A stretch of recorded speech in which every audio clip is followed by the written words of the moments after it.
And for this, we're very honored to have Dr. Eytan Cohen with us, one of Israel's leading experts on Turkey.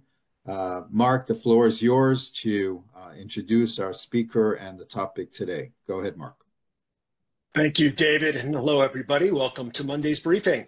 Yes, today we are fortunate to have Eytan Cohen Yanarocak. Chai is a scholar of modern Turkey. He is a researcher at the Jerusalem Institute for Strategic Studies and at the Moshe Dayan Center for Middle Eastern and African Research at Tel Aviv University. He's also a lecturer in the Department of Middle Eastern and Islamic Studies at the Ben Gurion University and at Ariel University. Dr. Yanarocak is the author of Evolution of the Turkish School Textbooks from Ataturk to Erdogan, published in 2022. He is the editor of the journal Turkeyscope, Insights on Turkish Affairs. And in 2015, he was awarded the prestigious Dan David Prize for Macro History Scholarship. He is a frequent guest on Israeli and international media, where he regularly appears to discuss contemporary Turkish politics and society. Hi, welcome.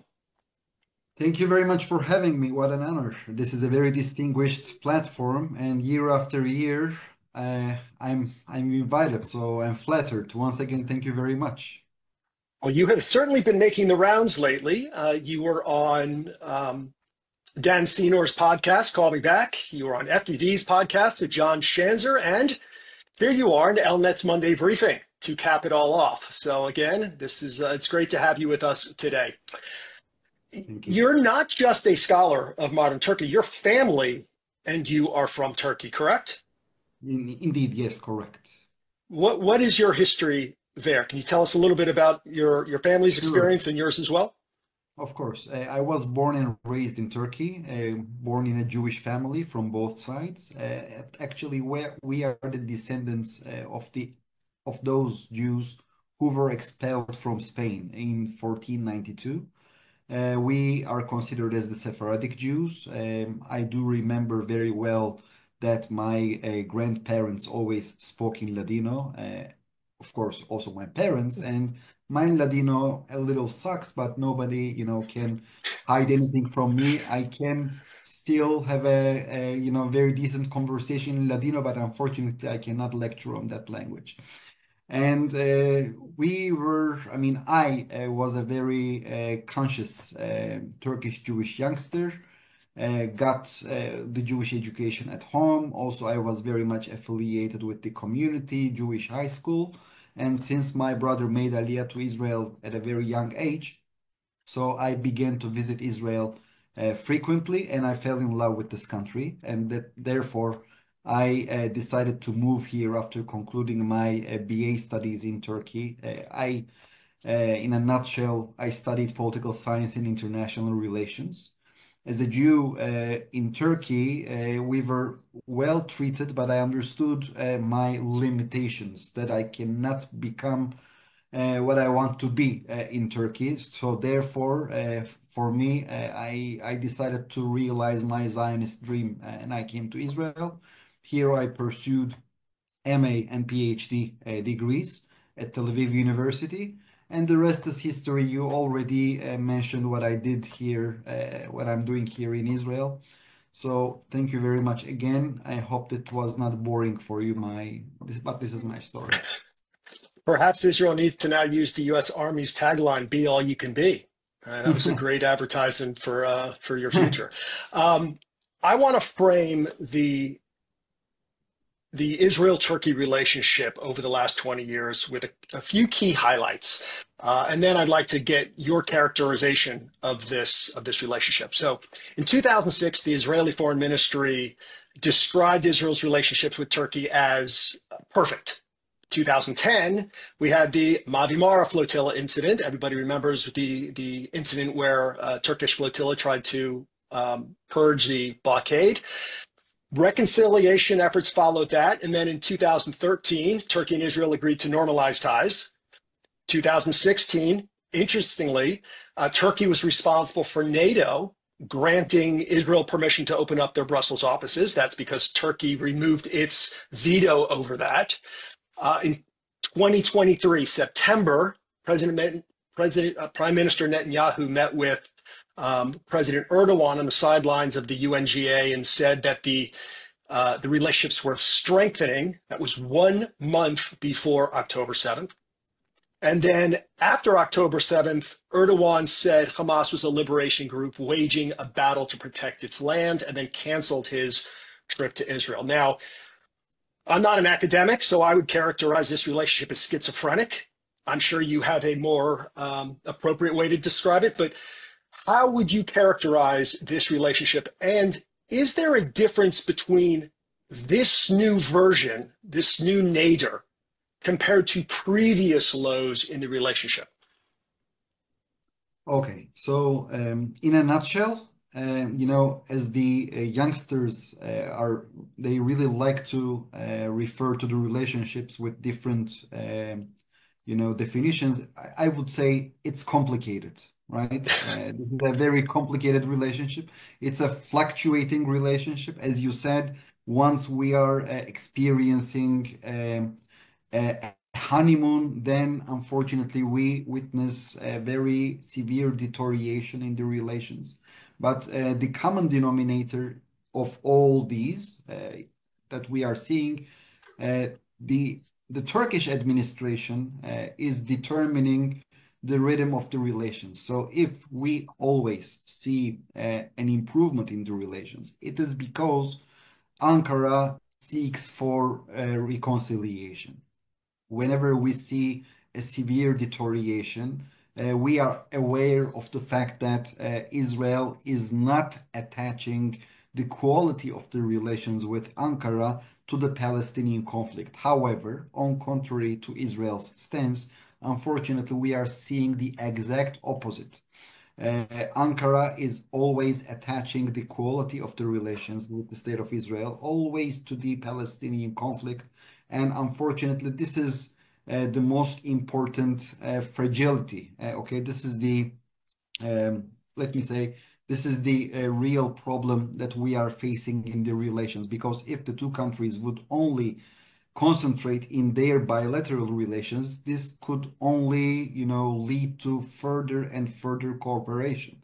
I would like to mention that there are many important mutual interests in the region. For instance, the Eastern Mediterranean gas, or another important opportunity is to maximize the very special bond between the State of Israel and Republic of Azerbaijan, which is considered as a Shiite Muslim country, but having a proper relationship with the State of Israel. And the same Azerbaijan, also due to its ethnic character, we are seeing that the same country has brotherly relations with Turkey. So just before the war, let me say, I was in Azerbaijan and I was working on a very important paper that we were trying to boost a new project, a triangular project between Turkey, Azerbaijan, and Israel. And unfortunately, due to this war, due to October the 7th, unfortunately, all of the article, destroyed itself because it became irrelevant because of President Erdogan's very harsh rhetoric against the state of Israel. Unfortunately, during the last year, we have seen an unprecedented deterioration in the relations. Beforehand, we were very much used to see a very pro-Palestinian Turkish foreign policy. This is not surprising us. But what is surprising us today is that the current Turkish foreign policy, unfortunately, escalated to a new, to a new low, and they adopted here a very pro-Hamas stance and not only pro-Palestinian. So this is the heart of the problem. And besides that, in addition to that, Turkey is, in a gradual manner, but in a very steady manner, they intentionally deteriorated the relations. First, they imposed, they canceled the bilateral flights. Later, they imposed an economic ban against the state of Israel. All of the exports and imports to Israel and from Israel were halted. And the last but not the least, also Turkey joined to South Africa's, bid in the Hague in the ICJ against the state of Israel. So we are seeing here a struggle in the judicial affairs, a struggle in the economic affairs, and on daily basis we are seeing that the Turkish government is delegitimizing the state of Israel day and night.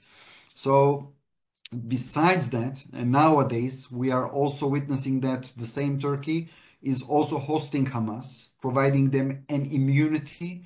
And only 2 days ago, the Turkish foreign minister was in Doha, in Qatar, and he declared that his country's intention to host more terrorists that are going to be freed in this current deal. Of course, they are trying to portray themselves as constructive actors, as if they are trying to facilitate the implementation of this deal so that they can also use this as a fig leaf vis-a-vis the United States. Because you all know that the Trump administration will be extremely criticizing against Turkey because of this very close relationship with Hamas.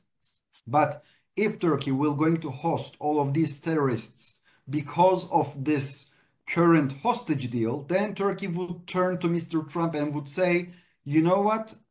I understand that you are thinking that Hamas is a terrorist organization. We do not think so, but we are not hosting these people because we love them, because you wanted a deal, you pushed Israel to have the deal, and the consequences of this deal led us to host these terrorists. So you cannot be mad with us, okay? So this let's pause there for a second.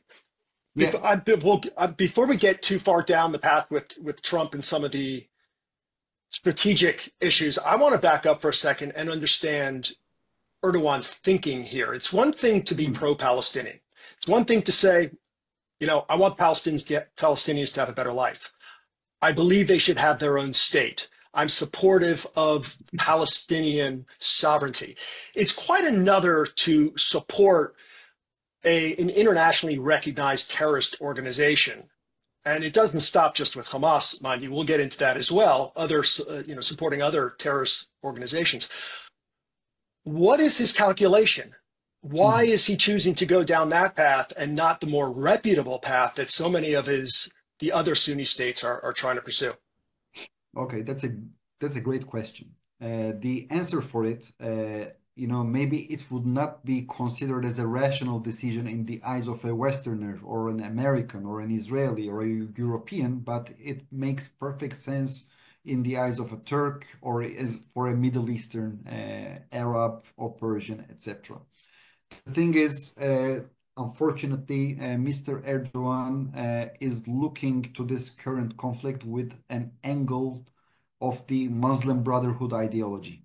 He is, we all know that he received a very, strong Islamist education. He is politicized, and as well as, he became affiliated with the Naqshbandi Khalidi religious order, which has a very clear stance against the West. We all know his personal affiliations, but he is also known as a very pragmatic leader. In the past, if he could behave in such a way that he had a, more or less proper relationship with the state of Israel, he shook hands of the Israeli president. We all said that he's a pragmatic leader. But the thing is, what the most important shift here is with the October 7th, especially after the first week, Erdogan understands that the current war in Israel was not an ordinary escalation, was not an ordinary, a known limited operation that would end within week or two. Okay, he understood and internalized the fact that Israel is going to destroy Hamas completely. All of this war, if you're gonna look at Benjamin Netanyahu's statements, you're gonna see that Israel's primary objective was to obliterate the Hamas terrorist organization, right? And of course, we cannot forget about kidnapped Israeli hostages. But make no mistake, you can understand that this is a very right-wing government, and their primary goal was to destroy Hamas. So as a person who sees himself as the leader of the Sunnis, as the grandchildren of the Ottoman sultans, he cannot live with the consequences of a total war that he cannot do. I mean, he had to do something. Okay, he therefore gradually deteriorated the relationship with the state of Israel in a gradual manner. And this is very important for his own legacy. This is very important for his public approval at home. Whenever he's scolding an Israeli official, or he's shouting or criticizing or giving a very, harsh speech against the state of Israel, on the other day or two or three, you're gonna see a rise in his public approval at home. Okay, so this is a very good, public relations machine that can be used by him, and especially by him, because all of his rivals are very seen as freshmen next to him when it comes to criticizing Israel, because he's doing it in a very authentic Islamist manner. Okay, so when the Turkish secular party is doing that, such a criticism, it's like a fake thing. You want the original product, and you don't want the fake one. So I know that it's weird, but this is, unfortunately, is not very rational. Okay, this is not something rational that we can say, okay, this is this can bring Turkey A, B, C, D, E, F, G, and Turkey would be benefited from it. No, I mean, Hamas cannot provide anything concrete to Turkey other than Islamic fundamentalism, and it would gravely would harm Turkey's reputation in the West. Okay, so I'm very skeptical. Maybe you can tell me what Hamas can contribute to Turkey in terms of economy. Can they do something? No. Even because of this close relationship with Hamas, Turkey lost a trade, the joint trade volume with the state of Israel, approximately, if I'm not mistaken, $9.5 billion. They say, no, we don't want. Why? Because it's Israel. I mean, this is insane. You cannot rationalize this decision in Western eyes. You can only take this kind of a decision with your heart and not with your brain. So are his moves with Hamas part of a larger strategy to employ Sunni jihadists across the region? Because he has backed Hayat Tahrir al-Sham, and so that raises the question: is Hamas just one piece of a larger strategy? And what does he hope to gain by, same question really, what does he hope to gain by backing Hayat Tahrir al-Sham? And they are Al-Qaeda offshoots. Okay, again, that's a great question.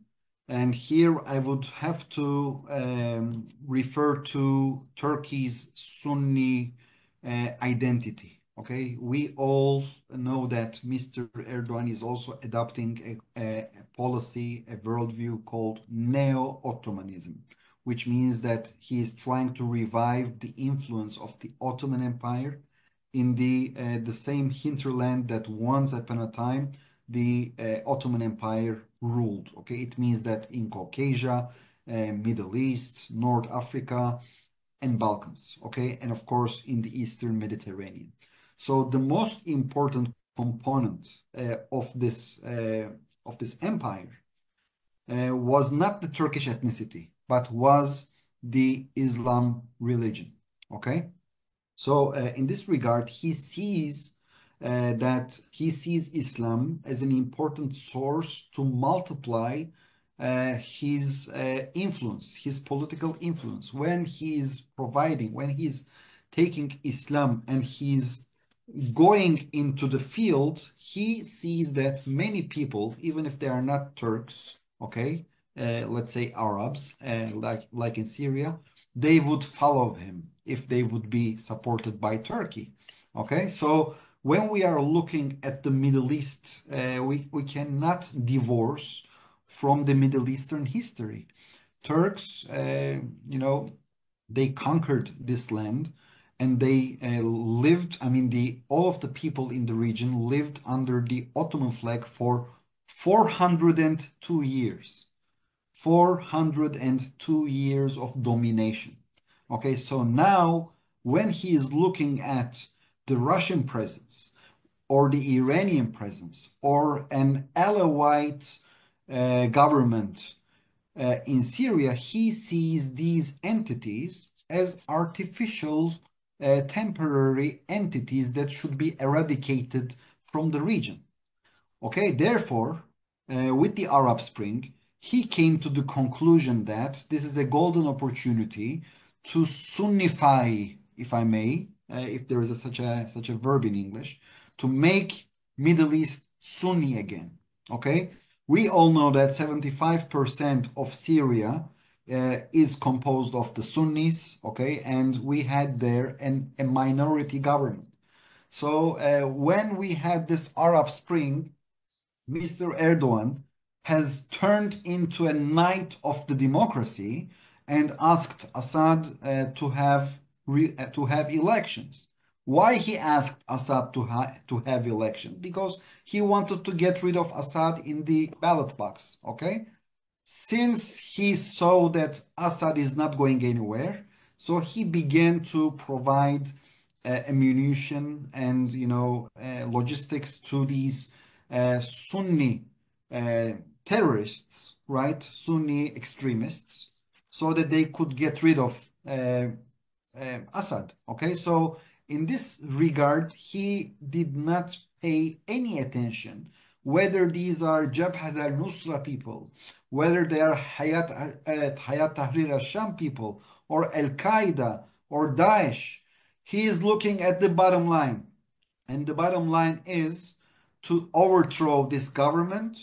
And thanks to this common denominator of Sunnah, bringing Turkey back into Syria. Okay, when we are looking at the Iranian presence in the Middle East, in Iraq and in Syria, this is something super new in the Middle Eastern terms. Because of the war that took place between the Ottomans and the Safavid Iranian Empire in 1514, okay, 1514, the Persians, the Iranians, could not penetrate into Anatolia, okay, and later the Turks, thanks to that particular war, they stopped the Iranian Shiite penetration in Anatolia. And after 2 years, in 1516, they overthrew the Mamluk Empire and they controlled the whole Middle East, and they declared the domination of the Sunni Islam in all the Middle East. So the fact that now Iran is infiltrating into Iraq and Syria, this is Turkey's backyard, for God's sake. Turkey is considered as the successor state of the Ottoman Empire. So Turkey, what Turkey is doing, Turkey is resetting the Middle East to its factory settings, okay? And Turkey sees itself as the ultimate producer and ultimate owner of this region because of this 400 years of domination, okay? And therefore, Turkey's primary agenda is not supporting terrorists, but if these terrorists are Sunnis, so maybe since we cannot find any other Sunnis in the region that we should support, then we have no other choice, but we have to support them. Okay, and long story short, bottom line, today what we are seeing in Syria is this. Turkey supported the Hayat Tahrir al-Sham, and also the Free Syrian Army. And the rest is history. Now Turkey has turned into the key country in Syria, also for Syria's reconstruction, also for providing, ammunition and rebuilding the reformation of the Syrian army, etc. So, if Erdogan's goal is to reestablish Sunni in Syria, it appears he got his way because the interim president is former Abu Muhammad al-Jalani, right? He was just selected as interim president. yeah. When Jonathan Shanzer was on this briefing a couple weeks ago, I asked him if al-Jalani, who shed his nom de guerre and now goes by Ahmed Shara. Ahmed Ashara. Ashala, thank you. Ashara, I asked him, I kind of joked and said, is he Syria's version of James Madison? Oh. Or is this an act? And I'd like to get your thoughts here. Is he legitimate? Will he be a reasonable president for Syria and the broader Middle East? Or is he likely to revert and embrace jihadism? Okay. So what a compliment to Ahmed Ashara if you're comparing him with the founding fathers it was a question. of the United States. Please.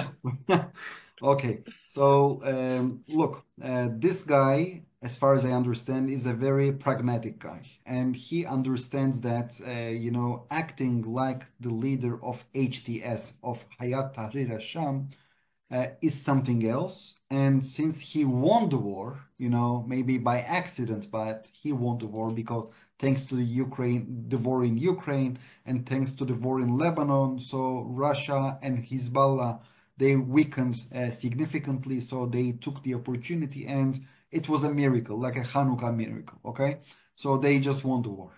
But the thing is, I think in the very beginning, he tended to act like al-Julani as he knew. But later, the director of the Turkish intelligence, Ibrahim Kalın, paid a visit, the first ever visit of a foreign country in the aftermath of the revolution in Syria. And after that particular visit, in a very miraculous way, the same al-Julani was turned into Ahmed Ashara with a suit and a tie. Hallelujah. We have now a statesman here.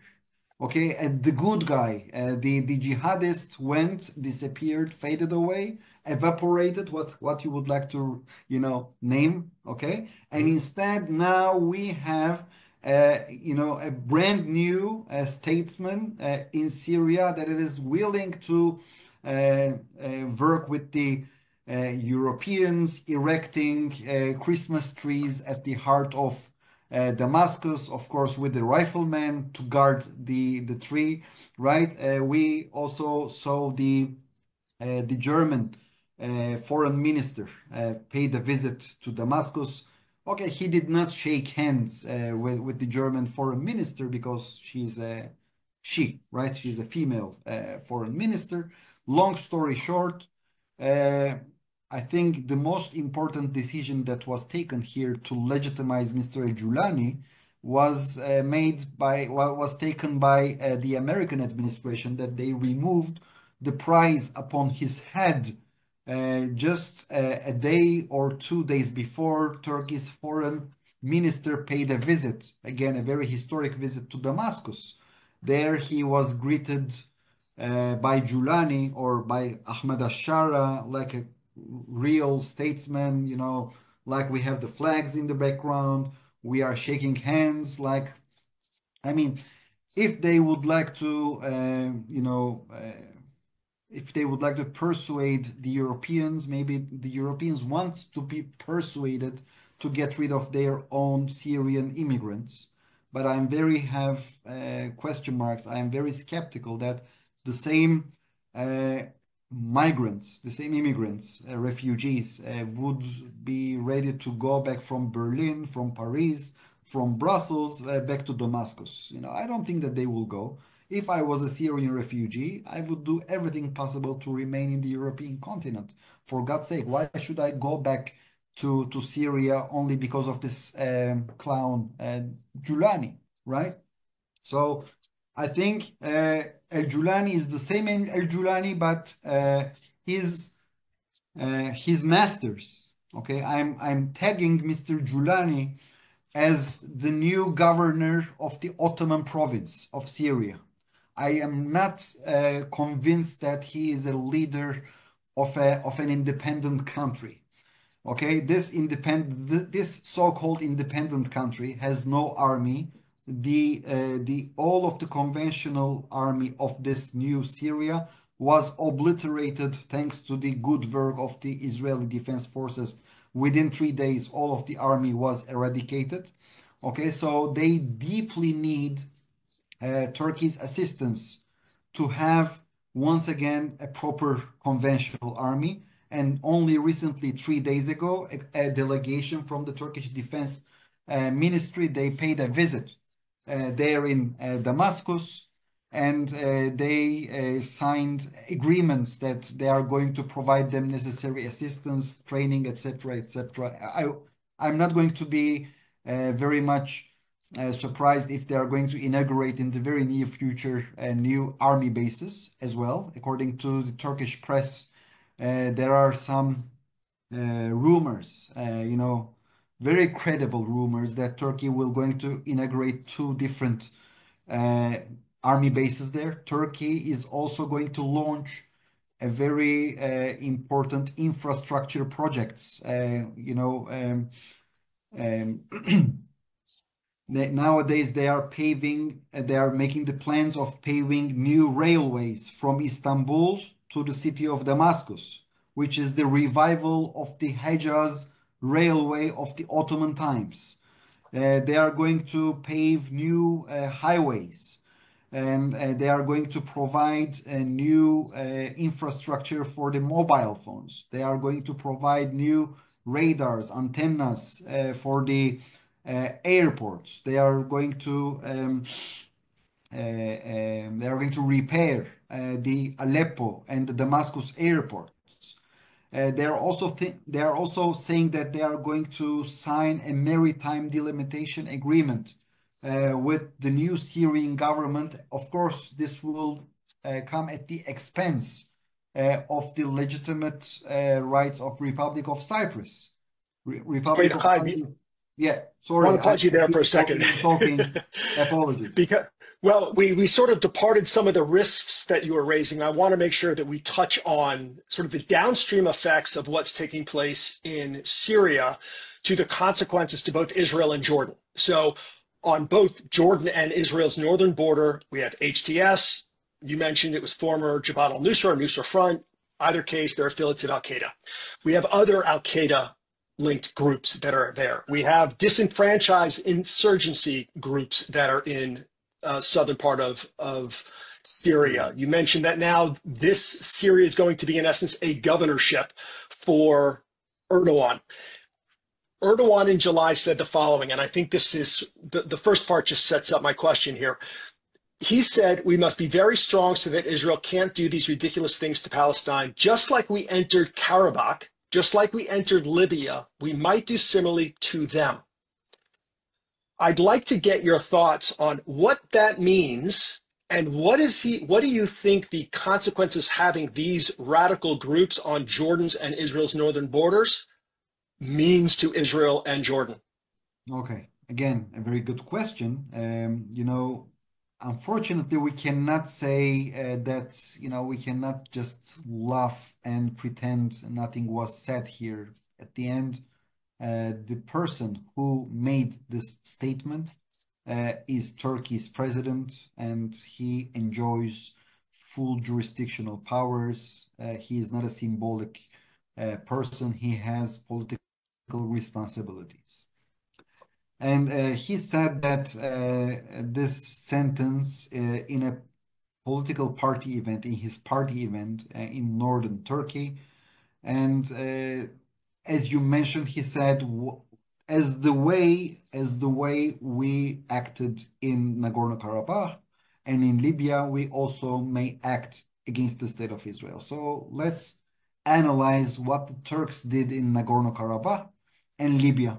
Okay, when we are looking at these two venues, we see that the Turks dispatched their UAVs, Bayraktar UAVs. I assume that many of our audience are familiar with these UAVs. They are frequently used in the war of Ukraine against the Russians, but not only that, in Armenia, in Libya, and in the cases of Armenia and Libya, this particular UAV made history because thanks to this involvement, thanks to Turkey's Bayraktar's involvement, also Azerbaijan, and also the government of national accord in western Libya, they could basically inflict very important damages to the Libyan National Army vis-a-vis also against Armenians.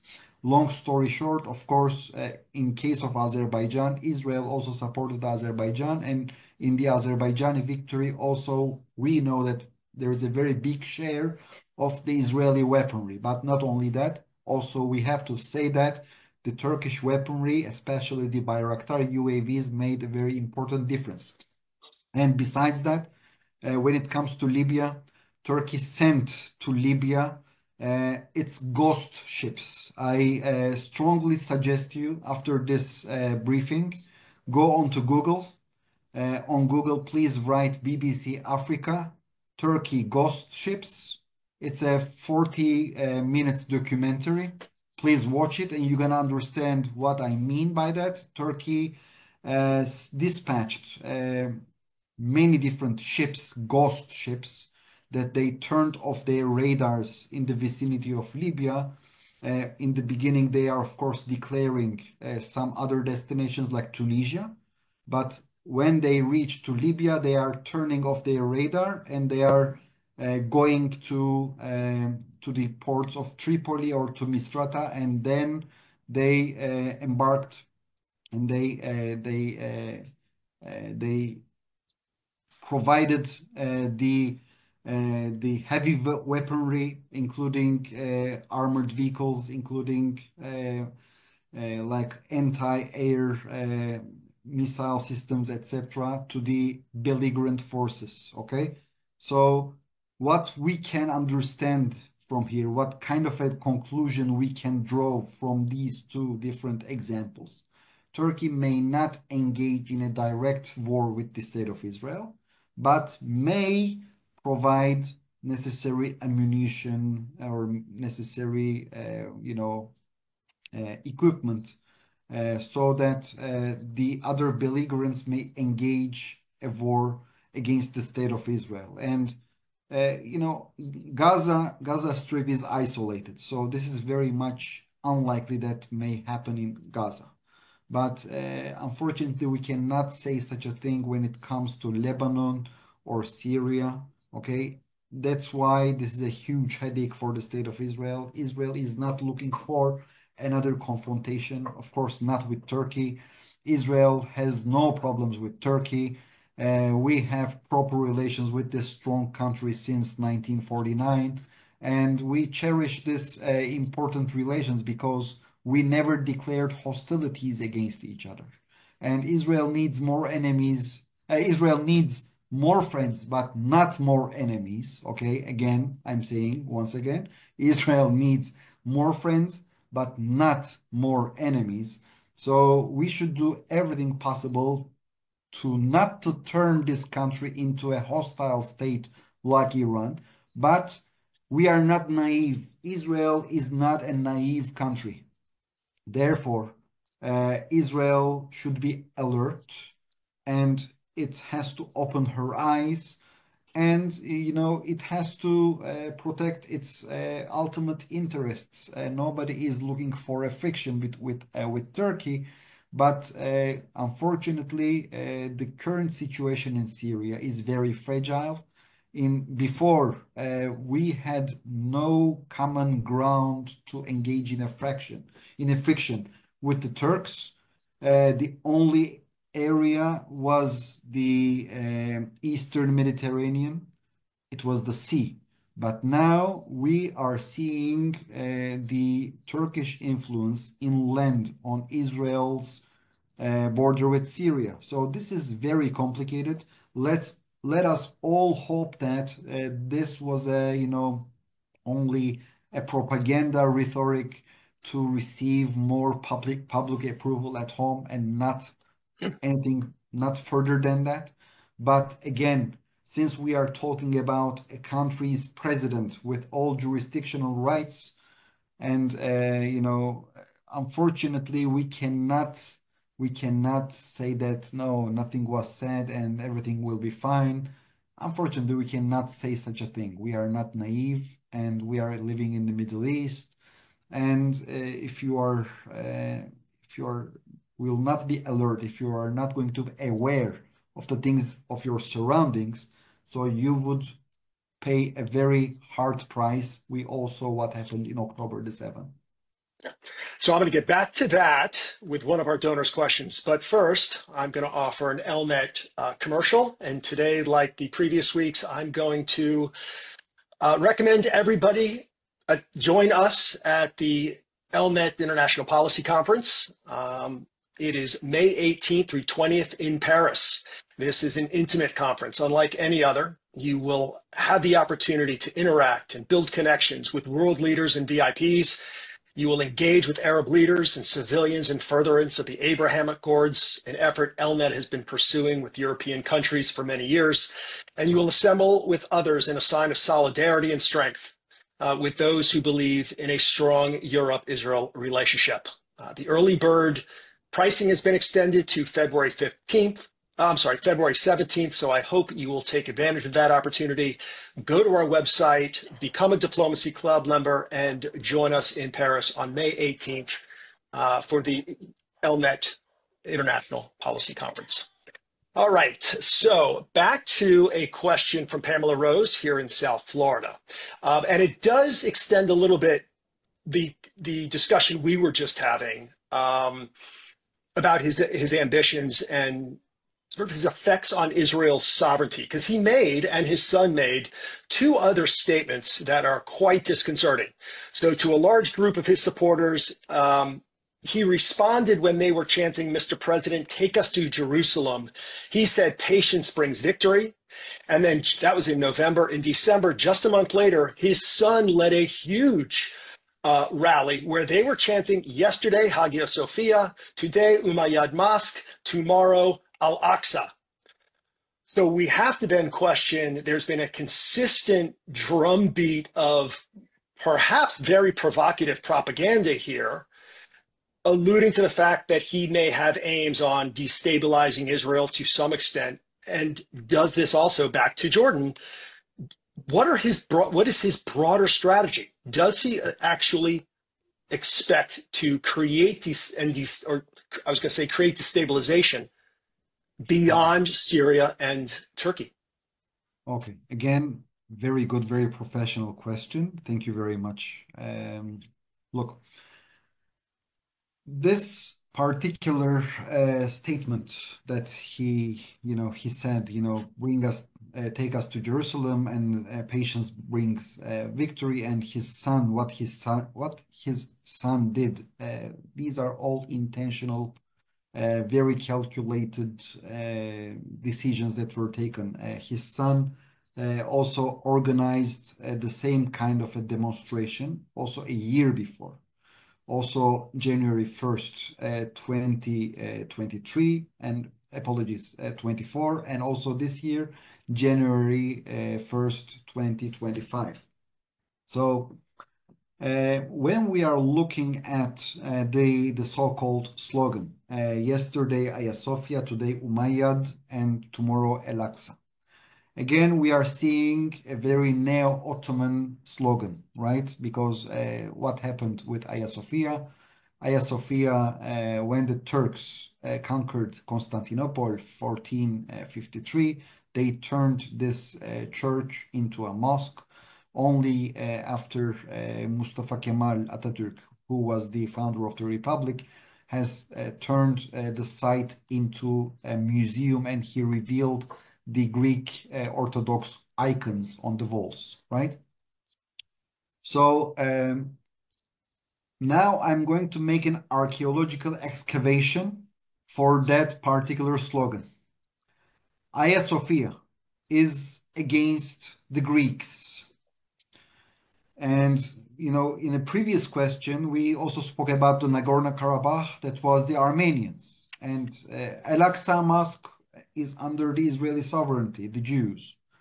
I mentioned here three important communities of the former Ottoman Empire: the Jews, the Armenians, and the Greeks. These are the three important minority groups of the ex-Ottoman Empire. And, also in the modern Turkish Republic, the Jews, the Greeks, and the Armenians are still the remaining minorities. So whenever there is a friction with Greece, Israel, or Armenia, unfortunately, the Turkish public is very sympathetic towards these kind of statements, and they are delighted to see that their leader is slapping the Greeks with Hagia Sophia or with a dogfight on the Aegean Sea or on the Aegean Sea itself, with this maritime delimitation agreement, disagreements around the Greek islands. With Armenia, they managed to humiliate the Armenians thanks to the Azerbaijani victory. Of course, I'm not derogating Azerbaijan's victory vis-a-vis Armenia. That's another issue, but I'm only looking at the immediate effects of the war in Nagorno-Karabakh, what happened and how he marketed it towards his people. He humiliated the Armenians, but he has a problem. His humiliation to Greeks and the Armenians, I mean, he is capable of doing it. And in some sense, he is capable of hurting them. But in the case of Israel, thank God, he has not proven anything concrete in his hands other than providing humanitarian aid to the Palestinians. Israeli army, in a very professional way. Of course, I'm not talking about October the 7th, but only the aftermath. Came to its senses, began to function properly, and we restored our deterrence. Also, the Iranians are very much aware of it. Hezbollah terrorist organization is very aware of it. I assume Hamas, despite the fact that they are declaring victory, no matter what happens, they will declare victory, okay? When you're looking at the ruins of Gaza, if this is a victory, so let them celebrate their victory. Ismail Haniya is gone. Salah Aruri is gone. Muhammad Def is gone. Hassan Nasrallah is gone. All of these arch terrorists are gone. So if this is a victory for them, let them celebrate their victory. So long story short, when we are looking at Mr. Erdogan and the state of Israel, there is an anger on Erdogan's side that, unlike the Greeks, unlike the Armenians, he cannot really deliver. He cannot hurt the state of Israel as he really wants. Therefore, until today, we can say this particular statements are only limited within the boundaries of rhetoric. Let us all hope that it will remain as such, because again, we do not need more enemies. Okay, as an Israeli who speaks Turkish, I can tell you that this is very much disturbing. And here, I only would like to make another important comment. We mentioned Erdogan's son, but also Netanyahu's son made very important comments against the Turks when it comes to the Constantinople of Istanbul. The Turks hate to hear the word Constantinople. For them, it's a Byzantinian support, etc. Okay, so Erdogan's son versus Benjamin Netanyahu's son. So maybe we are even now. All right, so we're running out of time. I'm going to try to sneak in two questions, and then I'm going to turn it over to Tom Flesch, our chair, to offer some closing remarks. So if you can give us kind of quick responses. The first one is, Are there certain steps that Europe can take to help contain Turkey? That's the first question. Again, please. Are there certain actions that European countries can take to help contain Turkey? Okay, so in a very short answer, I don't think that the Europeans' hands are superior. I think that Turkey's hands are superior vis-a-vis the Europeans because of the existence of the Syrian refugees, because of the Turkish very deep influence in Syria. I really don't think that the Europeans can have a leverage on Turkey unless they are going to impose sanctions against Turkey, which is very unlikely because, for instance, Turkey is considered as a very important trade partner for Germany, for instance. If you cannot persuade Germany in the European Union, you cannot take a very credible decision, right? So we are done. So do not expect something concrete from the Europeans. Unfortunately, I very respect the European Union. I love Europe, but love is something else. Politics is something else. If you are asking me, unfortunately, we will not be able to see any kind of a leverage, a European leverage on Turkey, because they are not trying to tempt Turkey even with this membership, the so-called membership, right? Turkey's admission to Europe. Who believes in it? No one is believing in it because the Turks are Muslims and Europeans are Christians, and we are done. Okay, let us not lie to each other. We are intelligent enough. You are very intelligent. I am intelligent. Okay, maybe now we should not be very much modest on this issue because it's crystal clear. Okay, otherwise we're gonna lie to each other. Okay, and the second question in this grouping is from John Mirish. He wants to know if the legacy of Ataturk is dead. It's not dead. Okay, it's not dead, but unfortunately diminished very much. The country is not very secular anymore, and he is still there and very much respected by many people as a war hero, but his political views, especially secularism, is not very much embraced by the majority of the Turkish people. Turkish people have turned into conservative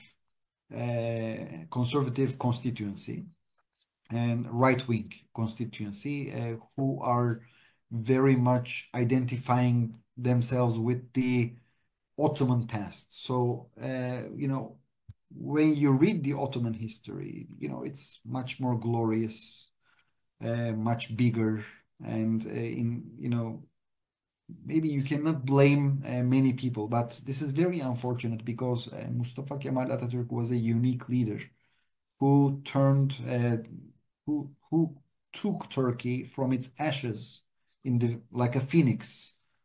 Turkey was born from its ashes and it turned into a civilized, Western-friendly nation. And unfortunately, what we are seeing today is, the direction is not very, let me say, pushing me to be optimist, unfortunately. Okay. It's not, again, his legacy is still there, very much diminished, not faded away completely, but this is not the same Turkey that I grew up in 1980s, 1990s. No, it's very, very, very different. Thank you for that. Chai, it's been great having you and speaking with you on this. A ton of information. We have more questions. I'm sorry I couldn't get to everybody's. I have a whole list of questions myself. I mean, we could go on for hours to have this discussion. Thank you, everything that you provided today. I hope everybody benefited. I'd like to turn the floor over to Tom Flesch, ELNET, Chairman of the Board. Thank you very much, Mark. Doctor, very inspiring insights. I just want to make a quick couple comments. Time is short. First of all, thank you very much. About the upcoming conference. Those who have been participating in the past this one coming up is going to be a little bit different because we have an extraordinary lineup of people who are presenting that, quite frankly, we're even amazed that we have some of these people who want to participate and address our audience. So if you haven't been, it's going to be surprisingly good because it's always good anyway. And if you haven't, it's a good time to start. So I encourage everybody, as Mark indicated. The other thing, I guess the takeaway from what you're saying is the phrase, Israel needs to keep Turkey as a friend and not as an enemy. And those are the key things. The takeaway is just don't create another enemy. And what you need to do is still in the self-interest of Israel, but make sure that you maintain some kind of dialogue and open communication as friends. And that's my takeaway from what you were saying. And that's Precise. maybe as good as it gets today. Precise. Thank you very much for having me once again on this distinguished platform. Thank you. Thank you very much for that. Thanks again, Chai. Everybody, have a wonderful day. Bye-bye. Bye-bye. Good night from Israel. Good night. Okay. Laila Tov. Laila Tov. Am Israel High. Am Israel Chai.